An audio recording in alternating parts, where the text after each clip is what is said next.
We can see the bus already buffeting towards us along the roller coaster of dips and rises. It means when we reach the Swan and turn into the yard, there's still time for her to switch off the engine so we can say our last things. What things, though? We've said all there is to say for the time being, so instead of talking, I stare. At Mum's gold hair looped behind her ears, the mole on her cheek, her bony fingers gripping the steering wheel. Then the bus lumbers to a stop, and suddenly I'm in a muddle. Do I kiss Mum goodbye?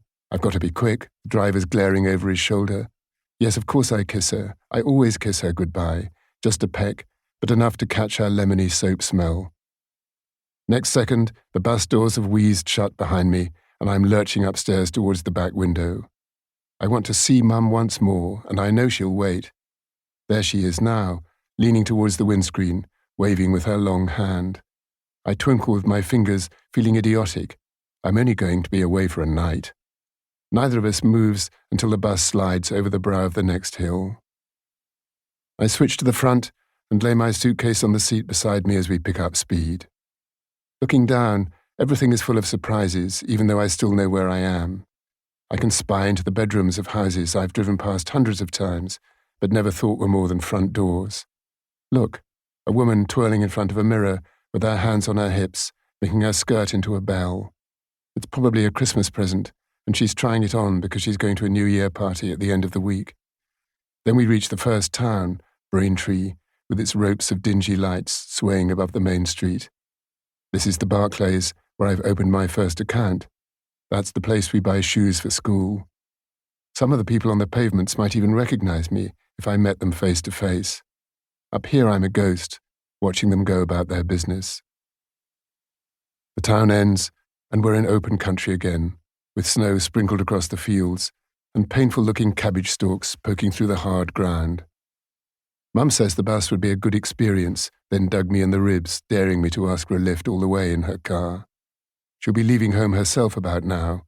There'll be the usual kerfuffle with the sandwiches, then a worse panic as she and my brother Kit hook the horse box to the car and get the animals inside. It's a tight fit, and Serenade always comes to a dead halt on the ramp, snorting and rolling her eyes, while Mum hauls on the halter rope. Kit will stand behind clapping his hands, murmuring, "Go on," and Mum will warn him to keep out of kicking range. He's only 14. In 5 minutes they'll be off. Kit's tweed jacket and Mum's black hunting coat lying on the back seat beside the hard hats. At Bishop Stortford, the bus gives a final enormous sigh, and I clamber downstairs, my suitcase banging against my knee. I haven't worked out what I'm going to say next. Whenever I think about Julia, all I can see is her black hair and her mouth. It doesn't matter. She's as jittery as I am, waiting beside her mother on the drafty concrete, with her hands stuffed into her overcoat pockets. I glance at her face too quickly and get a blur. White skin, eyeshadow, hair falling forward. That big squashy mouth. Is she sticking out her bottom lip, or is it always like that? And what about her clothes? Everything's hidden under her coat. Her school coat, obviously.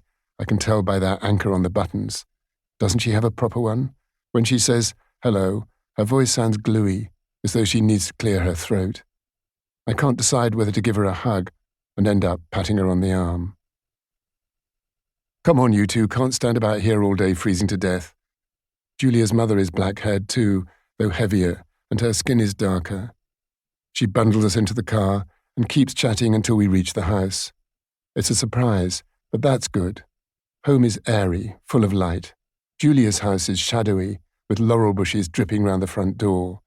Even their Christmas tree looks dark, with tiny silver lights almost smothered by branches.